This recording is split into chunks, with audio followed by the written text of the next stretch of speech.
சீனன் எழுந்தான் என் மொழி தெரியாதவன் பிசாசு என்றான். அரேபியன் எழுந்தான் என் மொழி தெரியாதவன் சாத்தான் என்றான். ஆங்கிலேயன் எழுந்தான் என் மொழி தெரியாதவன் அநாகரிகமானவன் நாகரிகமற்றவன் என்றான். அதே வேளையில் எங்களுடைய பாட்டன் யாதும் ஊரே யாவரும் கேளீர்.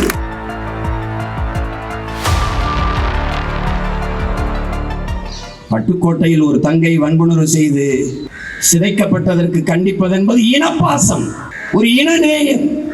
ஆனால் கல்கத்தாவில் ஒரு தங்கை வன்புணர்வு செய்து படுகொலை செய்யப்பட்டதை கண்டித்து நாங்கள் போராடி கொண்டிருப்பது மானுட நேயம்.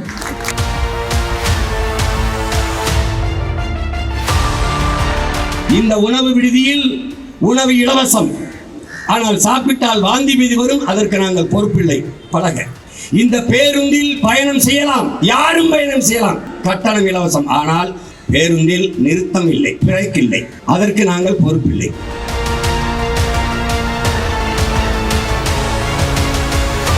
ஆனால் இந்த நண்பு மக்களே, எல்லா டாஸ்மார்களை மது வீட்டுக்கு நாட்டுக்கு உயிருக்கு கேடுன்னு எல்லா பயிலும் அங்கதான் இருக்கேன்.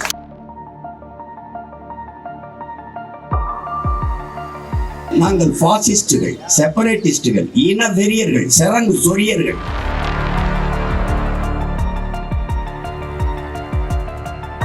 அன்னைக்கு இந்த ஆசிபாவுக்காக இந்த நாடு வெகுண்டு எழுந்திருந்தால், அனைத்து கட்சிகளும் ஆர்ப்பரித்திருந்தால், அரசியலை தாண்டி வாக்கரசியலை தாண்டி மக்கள் அரசியலுக்கு நகர்ந்திருந்தால்,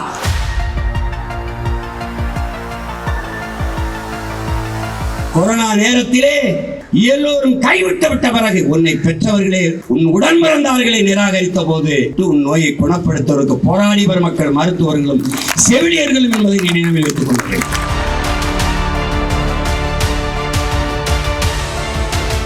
என் தலைவனுக்கு மிகவும் பிடித்த உரையாடல். பெருமையாக சொல்வார்கள் தம்பிகள், கரும்புலி மறவர்களை களத்திற்கு அனுப்புகிற போது அல்லது போர் வீரர்களை களத்திற்கு அனுப்புகிற போது உயிர் வழி எல்லோருக்கும் ஒன்றுதான்.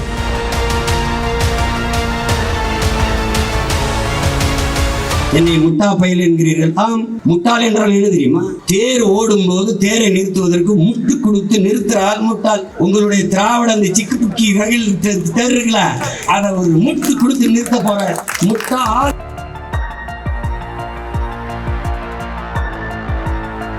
₹100 காசு உனக்கு வேணுமா? 10,000 கட்டு, 10,000 கட்டு. ₹100 காசு வேணுமா? 10,000 கட்டு.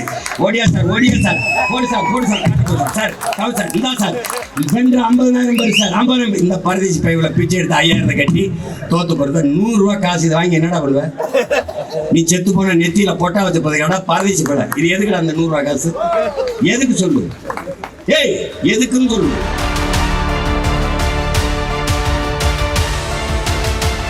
பாரு உன் மனைவியை பாரு, சரவணா அப்படியே சந்திர மொழியாவே மாறிட்டாரு. திராவிட முன்னேற்ற கழகத்தை சேர்ந்த என் உயிரின் மினிய உடன் பிறந்தார்களே, பாருங்கள் உங்கள் அங்கியை மாத்தி சங்கியாவே மாறிட்டார். தலைவர் காசு இவர் தான் செக்கெழுத்த செம்மல், இவர்தான்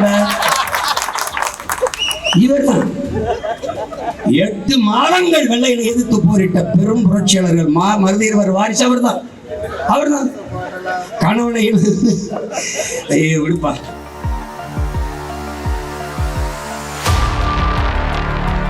அண்ணாமலை தம்பி ஊழல் பட்டியல அப்படி ஸ்டாட்டிஸ்டிக்ஸ் புள்ளி வரலாமா? இவர் அவர் இவர் இவர் திட்ட அவர் திட்டாரு. அப்புறம் கடைசியா கொஞ்சம் முன்னாடி வா, அதெல்லாம் முடிஞ்சு.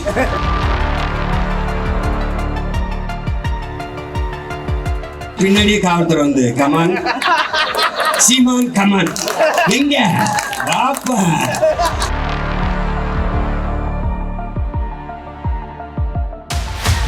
தயவு செய்து காவல்துறை அதிகாரிகளே அவன் மேல போடுங்க வழக்க. எங்களை விட்டுருங்க பிளீஸ், பிளீஸ்.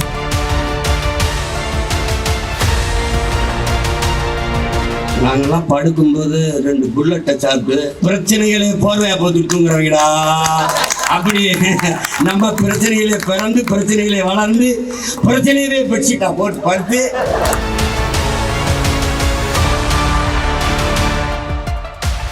வீரத்தை படித்தோம். நம் உயிர் தலைவன் பிரபாகரன் அவர்கள் புறநானூற்று வீரத்தை படைத்தார். எல்லா தாயின் வயிறும் பிள்ளைகளை சுமக்கும். நம் அருமை தாய் பார்வதியின் வயிறு ஒரு புலியை சுமந்தது என்பதை நாம் அறிவோம். அதனால்தான் அவர் தமிழ் தேசிய தாய் என்று தமிழ் பேரின மக்களால் அன்போடு அழைக்கப்படுகிறார், போற்றப்படுகிறார். பார்வதி தாய் மருத்துவரா என்றால் இல்லை. பிறகு ஏன் மருத்துவ பாசறைக்கு குறியீடாக இருக்கிறார் என்றால், அந்த காலகட்டத்தில் தொடர்ச்சியாக நாம் போராடி கொண்டிருந்த காலம், நம்முடைய தாய் உடல் நலிவுற்றிருந்த போது நம்மை கொண்டு குவித்துக் கொண்டிருந்த சிங்களம் கூட பிரபாகரன் தாய் என்று தெரிந்து வேறு நாட்டில் சென்று மருத்துவம் பார்க்க அனுமதித்தார். மலேசிய நாடு நம்முடைய தாயை ஏற்றுக்கொண்டு மருத்துவம் கொடுத்ததில் தமிழர்களுக்கு இன்னொரு தாய் நாடு என்று நிரூபித்தது. அங்கு கிடைக்காத உயர் மருத்துவம் தமிழ்நாட்டில் கிடைக்கும் என்று நம்முடைய தாய் வந்தபோது சென்னை வானூர்தி நிலையத்தில் வானூர்திக்குள்ளேயே 3 மணி நேரம் இருக்க வைத்து உடல் நலிவுற்று வயது முதிர்ந்திருந்த அந்த பெருமகளை கீழே இறங்கவே விடாமல் திருப்பி அனுப்பிய பெரும் செயலை செய்த பெருமகன் நம்முடைய ஐயா கருணாநிதி அவர்கள். அந்த வலியை தாங்க முடியாத பிள்ளைகள் நாங்கள். என் தாய்க்கு கிடைக்காத அந்த மருத்துவம் இனி என் மண்ணில் எல்லோருக்கும் கிடைக்க வேண்டும் என்பதற்காகவே மருத்துவ பாசறையின் குறியீடாக எங்கள் தாயை அடையாளப்படுத்த, மகளிர் பாசறையின் குறியீடாக இருக்கிற என் தங்கை செங்கொடி நாம் தமிழர் கட்சி என்றால் இல்லை. ஆனால் நாம் தமிழர் கட்சிக்கும் அவருக்கும் தொடர்பு இருக்கா என்றால் இருக்கிறது. அவர் நாம் தமிழர் கட்சியினுடைய நிகழ்வுகளில் எல்லாம் தொடக்க நிகழ்வில் ஆவேசமாக பறையடித்து ஆடிய மகள் என்பதில் அவளுக்கும் இந்த இயக்கத்திற்கும் தொடர்பு இருக்கிறது. இங்கே ஒரு தாய் ஆண்மகனை பெறுவதில் பெருமை அடைவது அவன் தங்கையை, அவன் அக்காவை, அவன் தாயை, உயிரை மானத்தை காப்பான் என்கிற உறுதியில் தான் தன் ஆண்மகனை பெறுகிறார் ஒரு தாய். ஆனால் ஒரே ஒரு பெண்மகள் இதற்கு மாற்றாக ஒரு பெண்மகள் மரணக்கயிற்றுக்கு முன்பு இருந்த தன் அண்ணன்மார்கள் 3 உயிரை காப்பதற்காக தன் உயிரை கொடுத்து காத்தால் என்பதாலேயே நாம் தமிழர் கட்சி மகளிர் பாசறையின் குறியீடாக தங்கை செங்கொடி இந்த வீர மகளை அடையாளப்படுத்தி சுமந்து செல்கிறது. பேசிய நம்முடைய ஐயா மருத்துவர் வெங்கடேசன் அவர்கள்லாம் சொன்னார்கள், நான் சிறுநீரகத்தில் பழுதில்லை என்றேன். அவர் கிட்னியில் ஒன்றும் இல்லையாப்பா என்று தாய்மொழியை அழிய கொடுத்து விட்டு கண்முன்னே சிதைந்து அழிந்து போன இனத்தின் பிள்ளைகள் நான். சாலையில் பயணிக்கும் போது என்னுடைய பார்வை இருபக்கமும் இருக்கிற வணிக நிறுவனங்களின் பெயர் பலகைத்தான் படிக்கும். இதிலே ஒரு கடையிலே எழுதியிருக்கிறார்கள் என் அன்பு தம்பி தங்கைகளே, அருவி. அந்த அருவியை எப்படி எழுதியிருக்கிறார்கள்? ஆ, அது மட்டும் தமிழிலே இருக்கிறது. பிறகு ஆர், யு, வி, ஐ, அதெல்லாம் ஆங்கிலத்தில் இருக்கிறது. ப்ளூ ஸ்டோன் என்னுடைய உடற்பயிற்சி கூடத்துக்கு எதிரே நானும் என் தம்பி பாக்கியராஜனும் தினம் பார்த்து இதை உடைச்செடுக்கிறதுக்காக நம்ம அதிகாரத்துக்கு வரணும், ஒவ்வொரு தடவை எடுத்து அடிக்கும்போது இதை உடைக்கிறதுக்காக வடுவ ஏத்துறா அப்படிங்கிற மாதிரியே ஒரு வெறி வரும். அது நீலக்கல் என்று வைத்து கீழே ப்ளூ ஸ்டோன், அதுவும் எங்களுக்கு பிரச்சனை கிடையாது. ஆனால் ப்ளூ ஸ்டோன் தமிழிலே ப்ளூ ஸ்டோன், இதுதான் தமிங்கிலம். பெற்ற தாயை சட்டையை கிழித்து சேலையை கிழித்து மனநிலை பாதிக்கப்பட்டு பைத்தியமாக உலக ஓடுகிற ஒரு நிலை. இங்கே பேருந்து நிலையம் இங்கே இருக்கு, தெரியாதுன்னு கடைசியா அதாப்பா அந்த பஸ் ஸ்டாண்டு அப்படி தமிழ்ல கேட்க வேண்டியதானையா. அப்பவே தஞ்சாவூர்ல ஒரு அரை கூட்டம், நான் அங்கே சென்றுட்டேன். டவுன் ஹால் நகர அரங்கம் எங்க இருக்குதுன்னு கேட்டேன். தானியில் போறேன், அவருக்கு தெரியல. எல்லாத்தையும் கேட்குறேன், தெரியல. கடைசியா அந்த டவுன் ஹால்னு ஒன்று இருக்குல்லங்க, எங்க கூட்டம் கிடையாது. இதாங்க இந்த இருக்கு பாருங்க, அதன் வாசல்ல நின்றுதான் கேட்டுக்கிட்டு இருந்திருக்கேன் நான். தாய்மொழியை விட்டு ஒரு இனம் வெகு தூரம் போயிட்டது. அப்ப நம்ம மொழியிலிருந்து உயிர் தெள்ளணும். இங்கே பேசிய எல்லோரும் ஆழமான கருத்துக்களை எடுத்து வைத்து கண்டன உரை ஆற்றினார்கள். அறிவில் சிறந்த பெருமக்களே, என் ஆறுயிர் சொந்தங்களே, உங்கள் எண்ணத்தில் கவனமாக இருங்கள். அதுதான் செயலாக மாறுகிறது. உங்கள் செயலில் கவனமாக இருங்கள். அதுதான் உங்கள் ஒழுக்கத்தை தீர்மானிக்கிறது. உங்கள் ஒழுக்கத்தில் கவனமாக இருங்கள். அதுதான் உங்கள் வாழ்க்கையை தீர்மானிக்கிறது என்கிறார்கள். இங்கே செயல் என்பது எண்ணத்தின் விளைச்சல், சிந்தனையின் விளைச்சல். சிந்தனை என்பது சமூகத்தின் விளைச்சல். ஒரு சமூகமே குற்ற சமூகமாக மாறிவிட்டதால் இது போன்ற குற்றங்கள் தவிர்க்க முடியாத ஒன்றாகி விடுகிறது. இதற்கு என்ன வழி? ரூசோ சொன்னதுதான், ஒரு குற்றவாளியை பிடித்து தூக்கல் போடுவதை நிறுத்து, அவன் குற்றம் செய்வதற்கான காரணத்தை கண்டறிந்து அதை தூக்கில் போடுகிறான். காரணம் அப்படியே இருக்கிற போது குற்றங்கள் பிறக்கத்தான் செய்யும். இது நன்கு உணர்ந்து கொள்ளணும். இதுக்கு என்ன வழி? எங்களுடைய தலைவர் மேதகவி பிரபாகரன் அவர்கள் குற்றவாளிகளை பிடித்து கூண்டில் நிறுத்துவது அல்ல காவல்துறையின் வேலை. பிறகு என்ன வேலை? குற்றவாளிகளே உருவாகாத ஒரு சமூகத்தை உருவாக்குவதுதான் காவல்துறையின். இங்கே இறந்து போன தங்கை என் உடன் பிறந்தவளா? இல்லை. என் இனம் சார்ந்தவளா? இல்லை. என் அக்கா தங்க? இல்லை. பிறகு எதற்காக இந்த போராட்டம்? இந்தியர் போராட மாட்டார், திராவிடர் போராட மாட்டார், தமிழ் தேசிய பிள்ளைகள் தலைவன் பிரபாகரனின் பிள்ளைகள் தான் போராடும். அவர்கள் செய்ய மாட்டார்கள். ஒருவேளை செத்து போன இந்த தங்கையின் சாதியில் பெருமாறியாக ஓட்டு இருந்தால் அந்த ஓட்டு நமக்கு கிடைக்காம போய்விடுமோ என்ற அச்சத்தில் பேசியிருப்பார்கள். ஒவ்வொரு நாளும், ஒவ்வொரு நேரமும், ஒவ்வொரு நொடியும் இவர்கள் சிந்தனை செயல் எல்லாம் ஓட்டை குறிவைத்தே நகரும். நாம் அவர்களுக்கு ஒரு உயிர் அல்ல, நம் உணர்வு, நம் உரிமை பொருட்டல்ல. அவர்களுக்கு நாம் ஒரு ஓட்டு, அவ்வளவுதான். பிறகு எதற்காக நாம் தமிழர் கட்சி பிள்ளைகள், தமிழ் தேயர்கள் போராட வேண்டும்? மாண்பு, மானம், வீரம், அறம் தங்கள் உயிரென்று வாழ்ந்த இனத்தின் கூட்டம் தமிழர்கள் என்பதை உலக மக்கள் புரிந்து கொள்ள வேண்டும். நீங்கள் மானுடம் பேசினீர்கள், நாங்கள் உயிர்மை நேயம் பேசினோம். பட்டுக்கோட்டையில் ஒரு தங்கை வன்புணர்வு செய்து சிதைக்கப்பட்டதற்கு கண்டிப்பது என்பது இனப்பாசம், ஒரு இனநேயம்.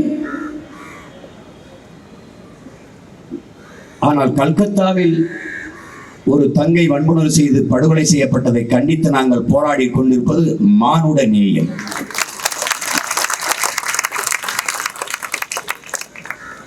நீங்கள் எல்லாரும் மானிடம் பாடும்போது நாங்கள் உயிர்மை நேயம் பாடியவர்கள், போற்றியவர்கள்.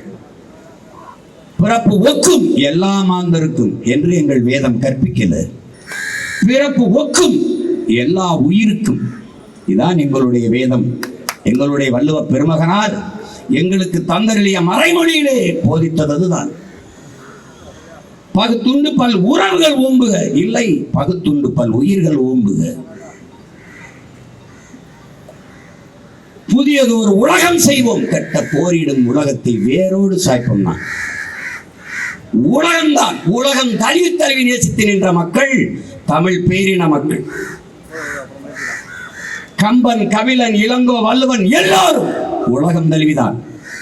அகர முதல எழுத்தெல்லாம் ஆதி பகவன் முதற்று உலகு என்றுதான் மறைமொழியின் முதல் குரல் தொடங்குகிறது. யாதும் ஊரே யாவரும் கேளீர். உலகம் என்னது? எல்லா மானுடனும் என் உறவினன். அப்படி இல்லை மற்றவர்கள். சீனன் எழுந்தான், என் மொழி தெரியாதவன் பிசாசு என்றான். அரேபியன் எழுந்தான், என் மொழி தெரியாதவன் சாத்தான் என்றான். ஆங்கிலேயன் எழுந்தான், என் மொழி தெரியாதவன் அநாகரிகமானவன், நாகரிகமற்றவன் என்றான். அதே வேளையில் எங்களுடைய பாட்டன் நான் பிறந்த முகவி மண்ணில் எழுந்தான், கடியன் பூங்குன்றன். யாதும் ஊரே யாவரும் கேளீர். அது மானுடம். காக்கை குருவி எங்கள் சாதினில், கடலும் மலையும் எங்கள் கூட்டம். நோக்க நோக்க கலியாட்டம், நோக்கும் திசையெல்லாம் யாமின்றி வேறில்லை என்றான் பெரும்பாவளன் பாரதி, எங்கள் பாட்டன். வாடிய பயிரை கண்ட போதெல்லாம் வாடினேன் வள்ளலார் பெருந்தகை.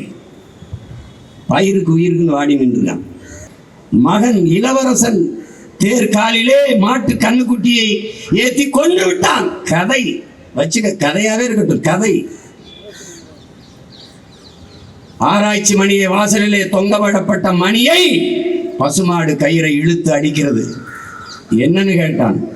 இளவரசன் கண்ணுக்குட்டியை கொன்னுட்டான். அதே தேர்காலை, அதே தேரை ஏற்றி தன் ஒரே மகனை கொன்றான். மனுநீதி சோழன். மாட்டுக்கு நீதி கிடைக்க வேண்டும் என்று நின்றவன்.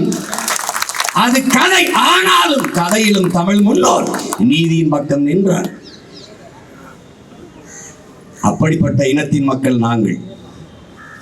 ஆனால் இன்று நாங்கள் பாசிஸ்டுகள், செப்பரேட்டிஸ்டுகள், இன வெறியர்கள், சிறங்கு சொரியர்கள். இந்த மருத்துவ தங்கைக்காக மட்டுமல்ல, ஆசிவா படுகொலைக்கும் அழுதவர்கள், நிர்பயா படுகொலைக்கும் வீதியிலே நின்று போராடியவர்கள், பல்கீஸ் பானுக்காக வீதியிலே இருந்து போராடியவர்கள், அறிக்கை விட்டவர்கள், அழுதவர்கள், அரற்றியவர்கள், ஆர்ப்பரித்தவர்கள். எங்கு தொடங்கி? போத்ரா ரயில் இருப்பிலே நடந்த கலவரத்திலே பல்கீஸ் பானுவை தடுத்திருந்தால், அந்த வன்புணர்வை செய்தவர்களை இன்று தண்டித்திருந்தால் அச்சம் பரவி இருக்கு. நிர்பயாவுக்கு நடக்கும் போதே நீதியை நிலைநாட்டி இருந்தால் இந்த குற்ற செயல்கள் நின்று இருக்கும்.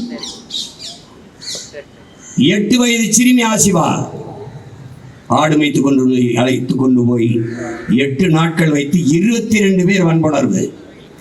இவளுக்கு நிகழ்ந்தது போலவே கால்களை உடைத்து கழுத்தெலும்பை நொறுக்கி இறந்த பிறகும் புணர்ந்து 22 பேர்.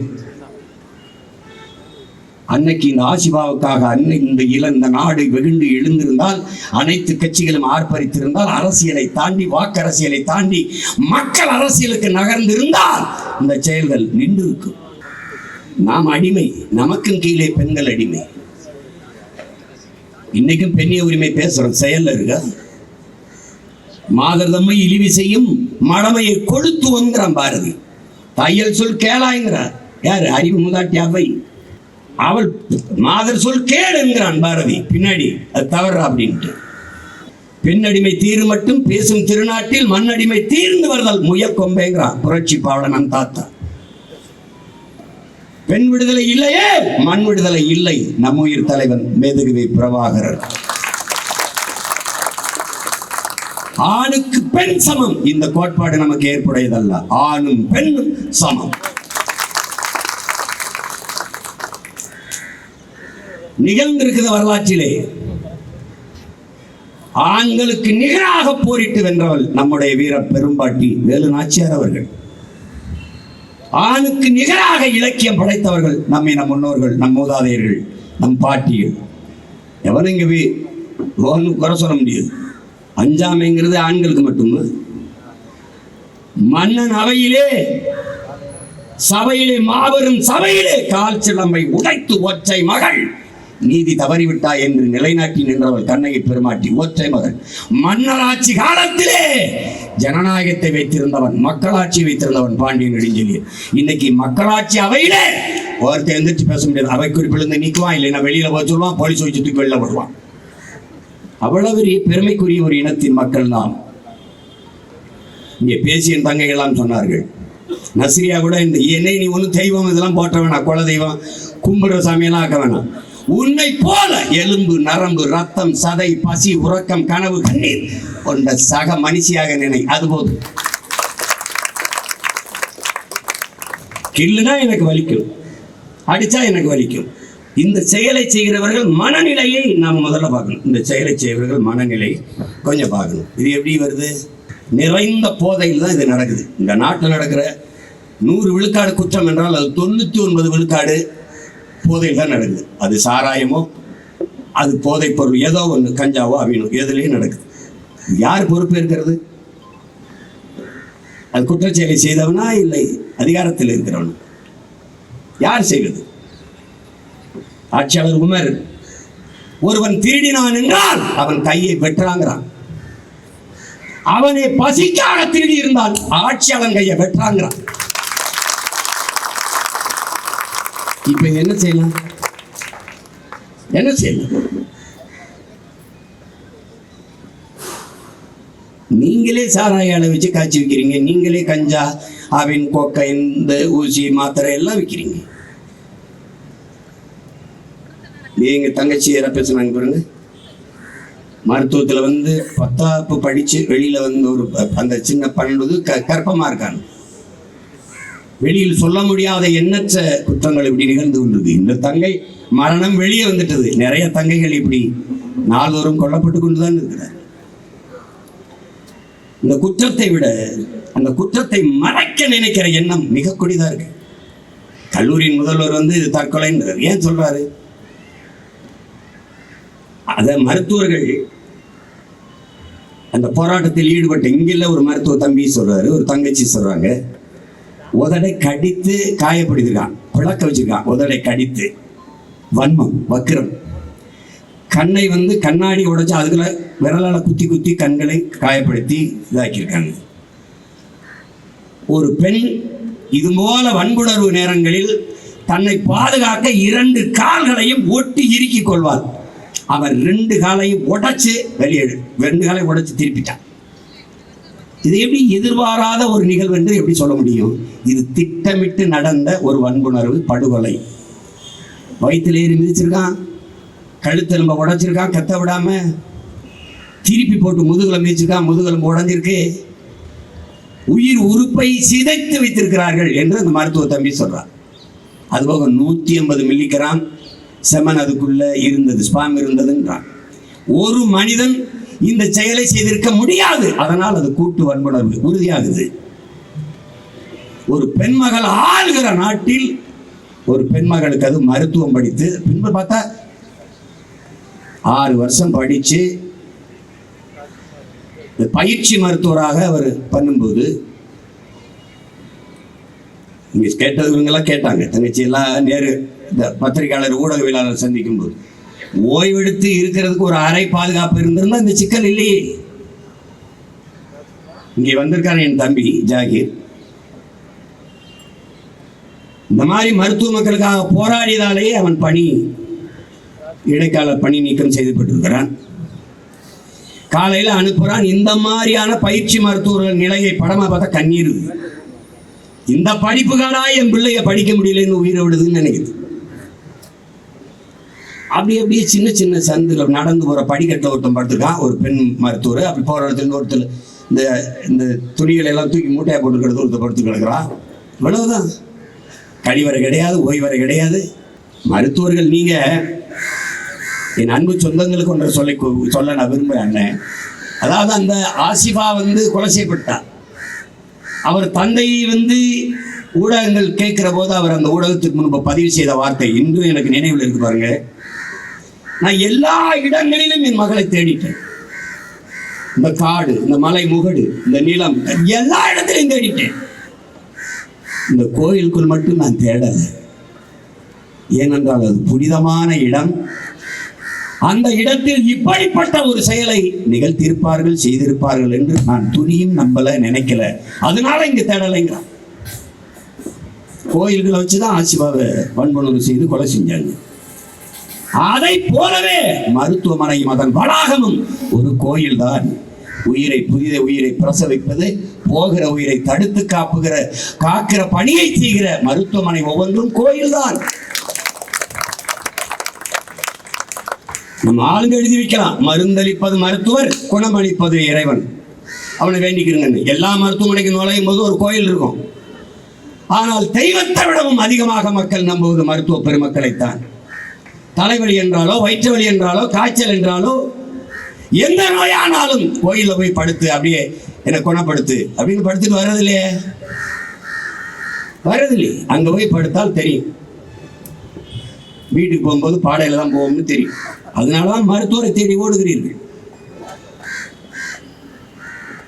அந்த நேரம் தெய்வம் போல தெரிகிற மருத்துவர்கள். நோய் குணமாய் விட்டால், எங்க ஊர்ல சொல்லுவான், வயிறு நிறைந்து விட்டால் சோத்து பானையை மூடுறவன் ஒருத்தன் இல்லை. நோய் தீர்ந்து விட்டால் மருத்துவருக்கு நன்றி சொல்வதற்கு கூட ஒரு நாக்கு கிடையாது. இந்த நாட்டில் எல்லா மருத்துவ போராட்டத்திலும் பங்கேற்றவன் என்ற உரிமையோடும் உணர்வோடும் சொல்றேன்.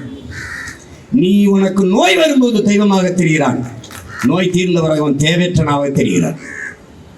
கொரோனா நேரத்திலே எல்லோரும் கைவிட்டு விட்ட பிறகு உன்னை பெற்றவர்களே, உன் உடன் பிறந்தவர்களை நிராகரித்த போது உன்னை தொட்டு உன் நோயை குணப்படுத்துவதற்கு போராடி வரும் மக்கள், மருத்துவர்களும் செவிலியர்களும் என்பதை நினைவில் வைத்துக் கொள்கிறேன். அப்படி போராடிய ஒருவன் மதுரையில் இருந்த அரசு மருத்துவன் பி. விவேகானந்தன். அவர் கொரோனா நோய் தொற்றி பணியில் இருக்கும்போது இறந்து விட்டார். இதை உங்களுக்காக பேசவில்லை, அரசின் கவனத்திற்காக பேசுகிறேன். அறிக்கை விட்டே நீங்க மதிக்கல.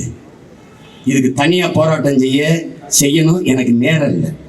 இந்த போராட்டத்தின் வாயிலாக உங்களுக்கு கோரிக்கை வைக்கிறேன். குறிப்பாக என்னுடைய அண்ணன் மதிப்பிற்குரிய மருத்துவத்துறை அமைச்சர் மா. சுப்பிரமணியம் அவர்களுக்கு கோரிக்கையா வைக்கிறேன், அன்பா வைக்கிறேன். ஒரு சகோதரனா, ஒரு தம்பியா. விவேகானந்தன் இறந்து போய்விட்டார். கொரோனா வந்து எவ்வளவு நாள் ஆயிடுச்சு. அவருக்கு ஒரு மனைவி இருக்கிறாங்க, திவ்யா. அவள் கை குழந்தைகள், வயது முதிர்ந்த பெற்றோர்கள்.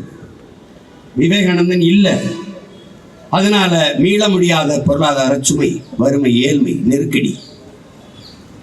அவர்கள் கேட்பது திவ்யாவுக்கு ஒரு அரசு பணி, அது அவள் வாழ்க்கைக்கு ஒரு பாதுகாப்பா இருக்கும். அதை நீதிமன்றம், உயர் நீதிமன்றம் இந்த பெண்ணுக்கு ஒரு பணியை வழங்குங்கள் என்று சொன்ன பிறகு இன்னும் வழங்கல. கள்ளச்சாராயம் குடிச்சு செத்தவனுக்கு 10 லட்சம் கொடுத்த இந்த நாடு, கொரோனா நோய் தொற்று காலத்திலே நோயிற்றிருந்த நோயாளிகளின் உயிரை காக்க போராடிய மருத்துவன் விவேகானந்தனுக்கு ₹1 நிவாரணம் எல்லாம் தட்டுக்கட்டு நிற்கிறவன் குடும்பத்துக்கு ஒரு பணி பாதுகாப்பு இல்லை என்றால் எங்கே உண்மையை பேசுறது, எங்கே வேண்டி தொடங்கிறது. அன்பு கூர்ந்து இந்த சிக்கலை கவனத்தில் எடுத்து உடனடியாக அந்த தங்கை திவ்யா அவர்களுக்கு நீங்க ஒரு பணி பாதுகாப்பு வழங்க வேண்டும் என்று தமிழக அரசிற்கு, மாண்புமிக்க சுகாதாரத்துறை மக்கள் நல்வாழ்வுத்துறை அமைச்சர் அண்ணன் மா. சுப்பிரமணியம் அவர்களுக்கு இந்த கோரிக்கையை வைக்கிறேன். ஒவ்வொரு காலகட்டங்களிலும் இப்படி ஒரு வன்புணர்வு படுகொலைகள் நம்ம எல்லாம் தலைகுனியை செய்கிறது, நம் வெகுண்டு எழுகிறோம், போராடுகிறோம். என்று தனியும் இந்த சுதந்திர தாகம் என்று நம்முடைய பாட்டன் பாரதி பாடியது போல என்று முடியும் இந்த கொடுந்துயரம். எல்லாருக்கும் தெரியுது, கடும் சட்டம் தான் தண்டனை தான் என்று. அதான் நம்ம 2016 ஆட்சியின் வரைவை நீங்க சில பேர் படிச்சிருப்பீங்க, படிக்காதவங்க படிக்கலாம். நாங்கள் எங்களுடைய கோட்பாடு எந்த குற்றத்திற்கு மரணம் தண்டனையா இருக்கக்கூடாது. மரணம் தண்டனை அல்ல, அது ஒரு முடிவு. சிறை என்பது கூட, என் அன்பிற்குரிய சொந்தங்களே, சிறை என்பது கூட ஒருவன் வருந்தி திருந்தி மறுபடி வாழ வாய்ப்பளிப்பதுதான், அதுக்கு பேர் தான் தண்டனை. தண்டனை என்பது செய்த தவற்றை உணர்ந்து திருந்தி வருந்தி மறுபடியும் வாழ வாய்ப்பளிப்பதற்கு பேர் தான் தண்டனை. ஆனால் மரணம் தண்டனை அல்ல, அது முடிவு. அது யாருக்கு தண்டனை? குற்றம் செய்தவனுக்கு அல்ல. ஆனால் யாருக்கு தண்டனை? அவன் உடன் பிறந்தவர்கள், அவனை பெற்றவர்கள், அவன் துணைவி, அவன் பிள்ளைகள், அவனை சுற்றத்தார், அவ்வளவிற்கும் தண்டனை ஆகிவிடுகிறது. என் அன்பு சொந்தங்களே, என் அன்பு உடன் பிறந்தார்களே, ஆட்டோ சங்கர் அவர்கள் இந்த சமூகத்தின் வழியில் ஒரு பார்வையில் ஒரு குற்றவாளி. நிறைவேற்றப்பட்டது மரண தண்டனை.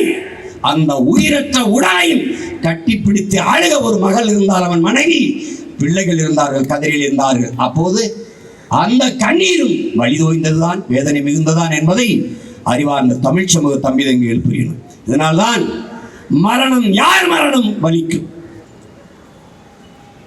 உயிர் வலி எல்லோருக்கும் ஒன்றுதான், எல்லோருக்கும் ஒன்றுதான். நான் தம்பி படத்தில் காட்டியிருப்பேன், மாதவன் பேசுவது போல உயிர் வழி எல்லோருக்கும் ஒன்றுதான்.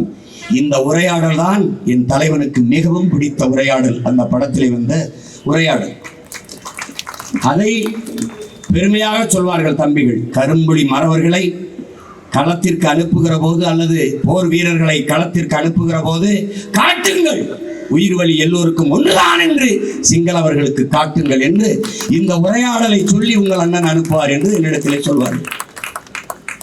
அப்படி உயிர் வழி நல்லவன் கெட்டவன் இங்கே யார் மரணமும் பாதிக்கும். அதனால் மரணம் எங்களுக்கு எந்த குற்றத்திற்கும் தண்டனையாக இருக்க ஏற்புடையது அல்ல. ஆனால் பாலியல் வன்புணர்வு, 6 வயது குழந்தையை கொன்றது, எத்தனை நாள் இந்த செய்தியை படிக்கிறோம். 3 வயது பிஞ்சை நசுக்கி போட்ட கொடுந்துயரத்தை, கொடுஞ்செயலை படிக்கிறோம். 6 வயது அம்மா தனியாக வீட்டில் இருக்க முடியாது. படுகொலை, நகைக்காக, பணத்திற்காக வன்புணர்வு, படிக்கவே பயமாக இருக்கிற செய்திகள் தினந்தோறும் நடக்குது. அதில் குறிப்பா தமிழனுக்கு தன் மொழியின் மீதும் இனத்தின் மீது இல்லாத பெருமை, ஊட்டப்படாத புகற்றப்படாத பெருமை, 50,000 ஆண்டுகளுக்கு மூத்த நீண்ட நெடிய வரலாற்று பெருமை கொண்ட தமிழர் என்கிற தேசியனத்தின் மக்கள் தன் தாய்மொழியின் மீது இல்லாத பற்று, இல்லாத பெருமை, சாதி மதத்தின் மீது அந்த பற்று திட்டமிட்டு ஊட்டப்பட்டது. புரட்சி பாவலன் வருந்தி பாடுகிறான், கடவுள் வெறி, சமய வெறி, கண்ணன் நிகர் தமிழுக்கு நோய் நோய் நோயே, இடை வந்த சாதி எனும் இடர் ஒளிந்தால் ஆள்வது நம் தாய் தாய் தாயேங்கிறான். அந்த தாய் உன் தாய், என் தாய், தமிழ் தாய் என்பதை என் தம்பி தங்கைகள் புரிந்து கொள்ளுங்கள். அப்ப இடை வந்த சாதி மீது, மதத்தின் மீது பற்று. முதலில் தோன்றியது மொழி, மனிதனின் உழைப்பில் இருந்து தோன்றியது மொழி. அந்த மொழியை பேசக்கூடிய மக்களின் கூட்டம் இனம். அந்த இனம் நிலைத்து வாழக்கூடிய நிலப்பரப்பை பெற்றிருக்குமே ஆனால் அது தேசிய இனம். இதான் வரையறை.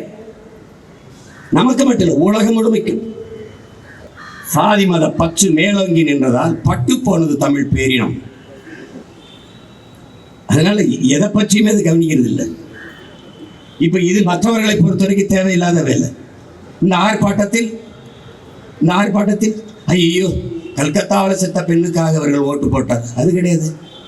எப்போதும் சொல்வேன், இப்போதும் சொல்வேன், இன்னும் சொல்வேன், நாங்கள் ஓட்டுக்கானவர்கள் அல்ல, இந்த நாட்டுக்கானவர்கள், நாட்டு மக்களின் நலனுக்கானவர்கள். என் அன்பு சொந்தங்களே, அருமை உடன் பிறந்தார்களே, ஊழலில் எங்கு காயம் பட்டாலும் முதலில் கண் அழுகும். அதுபோல உலகில் எங்கு காயம் பட்டாலும் தமிழர் மண் அழுகும். இதுதான் தமிழரின் வரலாறு. ஏன் நாங்கள் உயிர்மை நேயர்கள், உயிர்மை நேயர்கள். இனிமேலாவது எங்களை பாசிஸ்ட், செப்பரேட்டிஸ்ட், இனவெறி நிப்பாட்டு. இது தமிழ் தேசியம்னு ஒரு வேற்றுக்கிறாங்க சொல் மாதிரி பார்த்துருக்காத. நாடு தமிழ்நாடு, தேசம் என் தேசம், தமிழ் தேசம். இதுதான் ஏன் நினைக்காத. இந்த 1/2 கிரவுண்டுகளை நீ சுருக்கிட்ட. இந்திய துணைக்கண்டம் முழுதும் என்னுடையது. இவள் என் தங்கை, இவள் முன்னவர்கள், என் இன சொந்தங்கள். உலகத்திலே ஆகச் சிறந்த கல்வியாளன் சிலையை திறந்தாண்ட ஆஸ்திரேலியால. தம்பி தங்கச்சி கேட்டு, உலகத்திலே ஆகச் சிறந்த கல்வியாளன் சிலை யாரு? அண்ணல் அம்பேத்கர் சிலை. 60,000 புத்தகங்களை கொண்ட நூலாக உலக ஆசிய கண்டத்திலே பெரும் நூலகத்தை வைத்திருந்த பெருமகன் நம்முடைய அறிவாசான் அண்ணல் அம்பேத்கர். 10,000 புத்தகம் தான் ஒரு மனிதன் படிக்கணும் வாழ்நாள்ல. 60,000 புத்தகங்களை படித்த அறிவாசான் அண்ணல் அம்பேத்கர். இந்திய துணைக்கண்டம் முழுமைக்கும் பரவி வாழ்ந்தவர்கள், தமிழை தாய்மொழியாக கொண்ட நாகர்கள். அதை விட சான்று வேணுமாடா? வேணுமா உனக்கு? ஆம், அம்பேத்கர் சொல்ற கருத்தை நான் ஏற்கிறேன். பொது உடைமை தத்துவத்தின் பிதாமகன் ஐயா ஜோதி பாசு, மேற்கு வங்கத்தின் முதல்வர். அங்கிருந்து குறி இங்க வந்து நீத்திருக்க. காரணம் மொழி கலப்பு. சாப்பிட்டீங்களா நீங்க? போந்தி சிறாந்தீர். நீ மகளைங்கிறான், அவன் மோளைங்கிறான். நீ அப்பாங்கிறான், அச்சாங்கிறான். நீ வாட்டர் ஃபால்ஸை மொழிபெயர்த்தி நீர்வீழ்ச்சிங்கிறான், அவன் தூய தமிழ் சொல்ல அறிவிங்கிறான். இந்த கொடுமையை தொலைக்கணும். அவள் நம் தங்கை. இங்க ரத்தத்தில் இந்து ரத்தம், இஸ்லாமிய ரத்தம், கிறிஸ்தவ ரத்தம் இல்லை தம்பி. இது வெள்ளைக்கார ரத்தம், ஆப்பிரிக்க ரத்தம், இதுவே ரத்தம் இல்லை, எவ ரத்தம் சிவப்பு தான். அதை தான் நம்ம தாத்தா பட்டுக்கோட்டை யாரு மேல கீறினாலும் ரத்தம் ஒண்ணுதாங்கிறான். அது தெரிஞ்சுக்கணும். நீ தமிழ் தேசம்னா அது ஆகாத சொல் மாதிரி தமிழ் தேசம் பேசுற. அப்படியே நாங்க தான் தமிழ்நாட்டுக்கு பேர் வச்சோம். ஏன்னா ஆப்பிரிக்காவில் வச்சா, ஆஸ்திரேலியாவில் வச்சா, தமிழ்நாட்டுக்கு தமிழ்நாடுன்னு பேர் வச்சா. அதுல எங்க பாட்டை வாயிலேயே பாடிட்டான். தமிழ் திருநாடு தன்னை பெற்ற தாய் என்று கும்பிடடி பாப்பான்ட்டான். வள்ளுவன் தன்னை உலகினுக்கே தந்து வான்புகள் கொண்ட தமிழ்நாடு, நெஞ்சை அள்ளும் சில பரிகாரம் என்னும் மணி ஆரம் படைத்த தமிழ்நாடு. மூச்சுக்கு 300 தடவை தமிழ்நாடு தமிழ்நாடு பாட்டான். அதுக்கப்புறம் தமிழ்நாடு பேர் வச்சு. இதுல நீங்கெல்லாம் அறிவார்ந்த தமிழ் மக்கள், கற்றறிந்த சான்றோர் மக்கள், மருத்துவர்கள், பொறியாளர்கள், எல்லாம் அறிஞர்களா இருக்கிறீங்க. உங்ககிட்ட ஒன்று கேட்குறேன். நீங்க உங்களுக்கு பிறந்த பிள்ளையின் பிறந்த நாளை கொண்டாடுவீர்களா, உங்க பிள்ளைக்கு பேர் வச்ச நாளை கொண்டாடுவீங்களா? மாநிலங்கள் பிரிக்கப்பட்டு தமிழ்நாடு என்று ஒரு மாநிலம் உருவான நாள் நவம்பர் 1. அந்த நாளை தமிழ்நாட்டு நாள் என்று நாம் தமிழர் பிள்ளைகள் கொண்டாடுவதாலேயே அண்ணா அவர்கள் தமிழ்நாடு என்று பெயர் வைத்த நாளை தமிழ்நாடு நாளாக கொண்டாடுகிற பெருமக்கள் திராவிட மாடல் திருவாளர்கள். பேர் வச்ச நாள் இருக்குல்ல, அதான் கொண்டாடுவாங்க. இப்போ ஐயா ஸ்டாலினுக்கெல்லாம் பிறந்த நாள் கொண்டாட்டம் கிடையாது, அவருக்கு ஸ்டாலின் பேர் வச்ச நாள் தான். எப்படிப்பட்ட ஆளுகள் இவர்கள்? ஆட்சி முறை எப்படிப்பட்டது? அன்புமிக்க என் தம்பி தங்களே, அறிவார்ந்த பெருமக்களே, இந்த உணவு விடுதியில் உணவு இலவசம், ஆனால் சாப்பிட்டால் வாந்தி மீது வரும், அதற்கு நாங்கள் பொறுப்பில்லை. பலக வாசல்ல விளம்பர பலக, செய்தி பலக, எவனும் உள்ள வரல. இந்த பேருந்தில் பயணம் செய்யலாம், யாரும் பயணம் செய்யலாம், எங்கே ஏறி எங்கேயும் போய் இறங்கலாம், கட்டணம் இலவசம். ஆனால் பேருந்தில் நிறுத்தம் இல்லை, பிரேக் இல்லை, அதற்கு நாங்கள் பொறுப்பில்லை. இந்த பேருந்தில் எழுதியிருக்கு, வண்டியில ஒரு பை ஏறல, பிரேக் இல்லாத வண்டியில ஏறல. இந்த மருத்துவமனையில் மருத்துவம் இலவசம், ஆனால் உங்கள் உயிருக்கு உத்தரவாதம் இல்லை. எல்லா மருத்துவமனையும் எழுதியிருக்கு, எவனும் போகல. ஆனால் இந்த நண்பு மக்களே, எல்லா டாஸ்மார்களையும் மது வீட்டுக்கு, நாட்டுக்கு, உயிருக்கு கேடுன்னு எல்லா பயிலும் அங்கதான் இருக்கேன். இதுக்கு பேர் என்ன? That is Dravida model. That is model of Dravidam. டேய், கக்கூஸ் கழுவிட்டு வச்சிருப்பா, கட்ட விளக்கமாறு. நீ இப்ப சீன பிளாஸ்டிக் குச்சி வச்சு விளக்குற. எங்க ஊர்ல எங்க அம்மாலாம் அந்த இமுங்கில் ஈக்கி குச்சி இருக்குல்ல, அதை வச்சு விளக்கி அப்படியே விளக்கி இவ்வளவு கட்டையா இருக்கும். அந்த விளக்கமாற வச்சு இவங்களை வெளுக்கணும்டா. ஒரு மாடல், ஒரு மாடல். யாரோ சொல்லி கொடுக்குறேன், என்ன அது கேவலப்படுதுங்க, அப்படி பேசுறதுனால சிரிக்கிறாங்க, ஆனா விட்டுருங்கன்னு கூட சொல்ல மாட்டேங்கிறாங்க.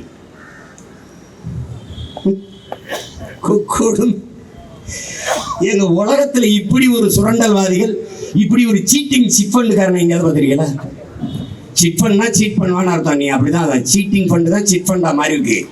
நீ சிரிக்காத. நீங்க பேர் உண்மையிலே நடந்திருக்கா இல்லையா?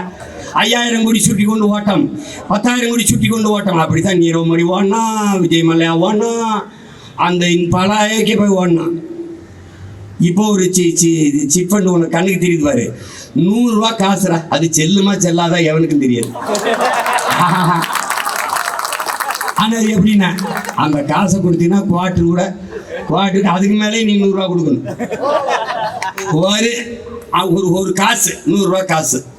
பாசிச எதிர்ப்பு, சனாதனத்தை வேறறுப்போம், பரிவார கும்பலை கூண்டோடு அடித்து விரட்டுவோம். 100 ரூபா காசு பல்லெழுதி. பாசிச எதிர்ப்பு பல்லெழுதி. இந்த கொடுமையை விட கொடுமைடே, இந்த இனம் கேடுகட்டு மூளையிட்டு தெரியுது. நீ வர 100 ரூபா காசுற, 100 ரூபா காசு உனக்கு வேணுமா? 10,000 ரூபா கட்டு, 10,000 ரூபா கட்டு. 100 ரூபா காசு வேணுமா? 10,000 ரூபா கட்டு. ஓடியா சார், போடு சார், கவு சார், இந்தா சார், 50,000 பேர் சார், 50,000. இந்த பரதேசி பையில பிச்சை எடுத்து 5,000 கட்டி தோத்து போறது. 100 ரூபா காசு இதை வாங்கி என்னடா பண்ணுவ? நீ செத்து போன நெத்தியில பொட்டா வச்சு போதுக்கடா பரதேசி போட. இது எதுக்குடா அந்த 100 ரூபா காசு? எதுக்கு சொல்லு? ஏய், எதுக்குன்னு சொல்லு. 10,000 கொடு, 100 ரூபா காசு 10,000 கொடு. 100 ரூபாய் வச்சுக்க. 100 மரக்கணி நட்டியா தம்பி, நீ நல்ல பிள்ளைப்பா, உனக்கு தலைவருடைய காசுப்பா, நினைவா வச்சுக்கப்பா, பரிசுப்பா. ஏப்பா, நீ அதிகமா ரத்தம் கொடுத்துட்டா தம்பி, குருதி குடிச்சிக்கா, உனக்கு தலைவருடைய காசை இப்ப இருக்க தலைவர் கொடுப்பாருப்பா, பெருமையை கொடுப்பாருப்பா. வேற ஐயா வேற என்ன உறுப்பு தானம் பண்ணிருக்கியா? உனக்குப்பா. வேற என்ன பண்ண? சமூக சேவை. படிக்க முடியாத பிள்ளைகளை படிக்க வைக்கிறியாப்பா? இந்தா. பசியோடு கிடக்கிறவங்களுக்கு உணவு உண்டி கொடுக்குறியாப்பா? உனக்கு இந்தா. இப்போ என் தம்பி ஃபவுசான் இருக்கான். வெள்ள நேரத்தில் அவனுக்கு எந்த இதுவும் தெரியாது, யாருன்னே தெரியாது. அவனா ஒரு 100 பேருக்கு பிரியாணி ஆக்கி, பிரியாணி தான், சோறு கிடையாது, பிரியாணி ஆக்கி ஒரு முச்சக்கரை வண்டியில் ஏற்றிக்கிட்டு போயிட்டு போகிற வர வீடுகளுக்கெல்லாம் இடுப்பளவில் போய் நீந்தி கொடுத்தான். அப்போ ஒரு பொம்பளை பிள்ளை ஒரு தங்கச்சி பேசுது, எவனோ கேட்குறான். அதுலேயே அவன் தண்ணிக்கு நின்றுக்கிட்டு, ஒரு வாரமாக எங்களை யாரும் பார்க்கல, அதான் ஒரு தம்பி வந்து எங்களுக்கு வீடுக்கு வந்து சோறு கொடுத்துட்டு போகுது பிரியாணி. அப்போ சீமான் தம்பி கெத்து தானே அப்படிங்குது. அது சீமான் தம்பினா கெத்து தானே. அதான் அவார்டா, அது ரிவார்டா. அதுக்கு 100 காசு இல்லை, 100 கோடி கூட கொடுக்கல. அதை விட்டுவிட்டு உனக்கு 100 ரூபா காசு வேணுமா? தலைவர் காசு இவர் தான் செக் எழுத்த செம்மல், இவர் தான் 8 மாதங்கள் வெள்ளையனை எதிர்த்து போரிட்ட பெரும் புரட்சியாளர்கள் மருதீரவர் வாரிசு அவர் தான் கணவனை விடுப்பா என்னத்தையாவது பேசி 10 வருஷம் 12 வருஷத்துக்கு முன்னாடி இங்க பேசித்தான், 13 வருஷம் இங்க பேசித்தான். என் மீனவனை அடிச்சுன்னா உன் மாணவனை அடிப்பேன். அலுவலகம் போய் சேரல, பின்னாடியே காவல்துறை வந்து கமான் சீமான் கமான் எங்க வாப்பா புழல்ல கொண்டு அடைக்க போய் உள்ள போய் பெட்டி தூக்கிட்டு போனவன ஓடி அந்த வண்டியில இருக்கு டயர் தேயுது, புகையை மூக்குல அடிக்குது, அப்படியே பறக்குது. இங்கிலீஷ் படம்லாம் அதுக்கப்புறம் தான் கொண்டு போய் வேலூர்ல கொண்டு அடைச்சிட்டேன். 6 மாசம். இப்போ என்ன தெரியுமில்ல, உறுதியா வழக்கு இருக்கு. ஏன்னா என் தங்கச்சி எல்லாம் பேசினா அது ஒரு தலைப்பை வச்சுக்கிட்டு பயங்கர. ஏன்னா நீங்க அவ்வளவு கருத்து செறிவுள்ள பிள்ளைகளை வளர்த்து வச்சிருக்கிறது நாம் தமிழர் கட்சி. நேரம் மத்தல என்ன ஏதோ போனா போகுது, கடைசியா பேசிட்டு போட்டுருக்காங்க. அதுல எங்க அம்மா கிஷோர் ஜகான் என்ன ஏன் நீ ஸ்டாப் பண்ணாய், நீ ஏன்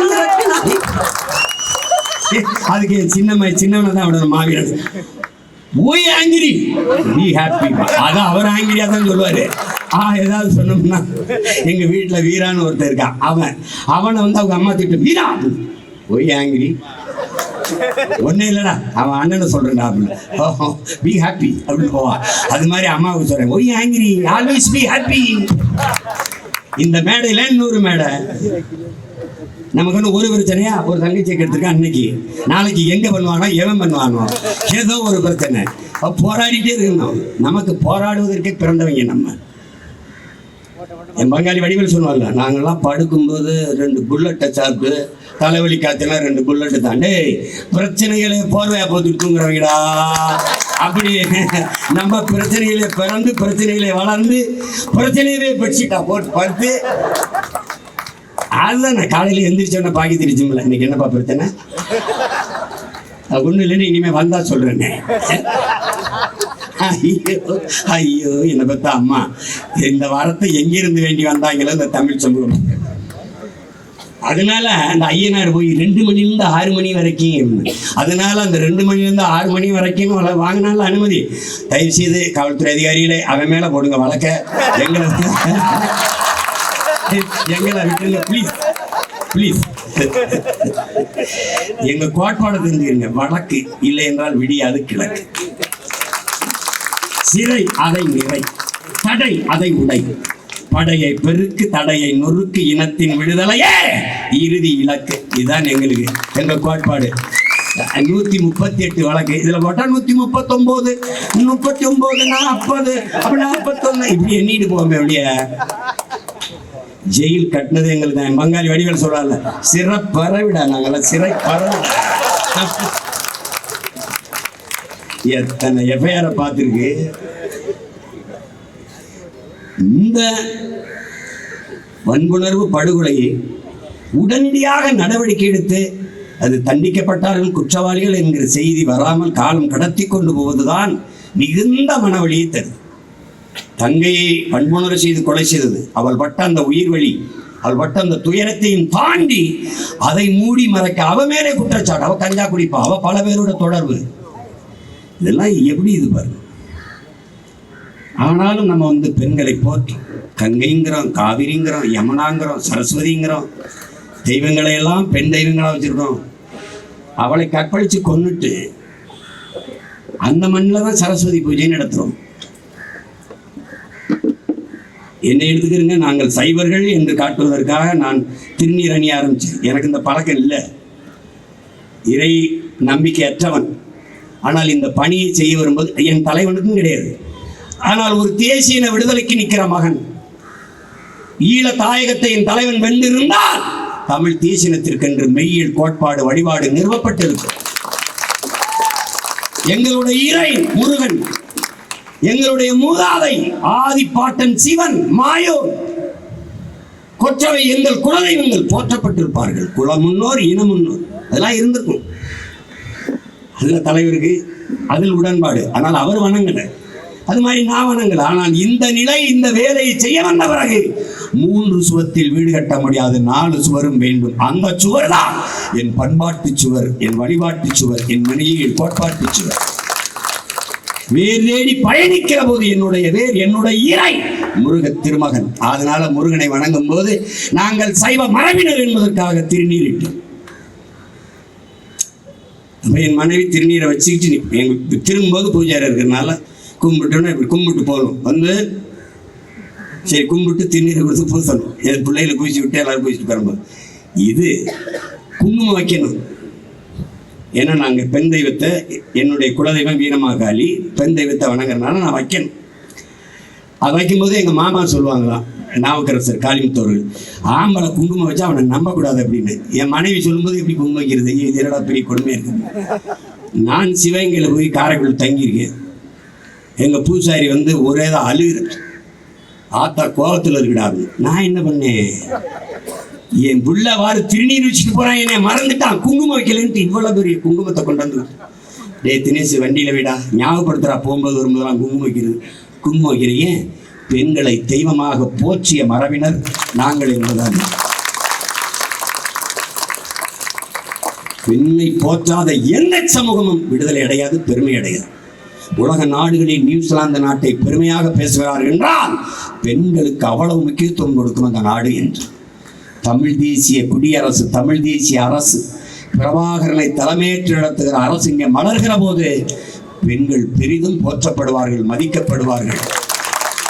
இங்கே 117 இடம் சட்டசபையிலே 20க்கு 20 பாராளுமன்றத்தில் சீமான் கொடுக்கலாம், ஆனால் வெல்ல மாட்டார். வென்றால் கொடுக்கலாம். வெல்லும் போது கொடுப்பதை விட கொடுத்து வெல்வதுதான் வரலாற்றில் பெரும் புரட்சி. என் தங்கை மலேசியாவில் மருத்துவக் கல்லூரியில் பேராசிரியராக சந்திரபிரபா. நான் வரவான், நீ வேலை எடுக்கு, உனக்குன்னா வரவேணாம் தங்கச்சி, நாங்கள் பார்த்துக்குறோம். நிறைய மருத்துவ தங்கைகள், நம்ம தங்கச்சிகள், மகளிர் பாசறை பிள்ளைகள், இல்லை நான் வர்றேன்னு அங்கிருந்து இந்த ஆர்ப்பாட்டத்திற்கு வந்திருக்கிறார்கள். அவள் குரல் மிக வலிமையான குரல். காஸ்ட்லி ஓட்டர்ஸ் வச்சிருக்கிறது, நீ ஓட்டுக்கு காசு கொடுப்ப 1000-500 லட்சம் ரூபாய் போக வர 50,000 டிக்கெட் போட்டு ஒரு ஓட்டை எனக்கு போட்டுக்காம என் தம்பி தங்கச்சி. அதுதான் இந்தியாவிலே காஸ்ட்லி ஓட்டு.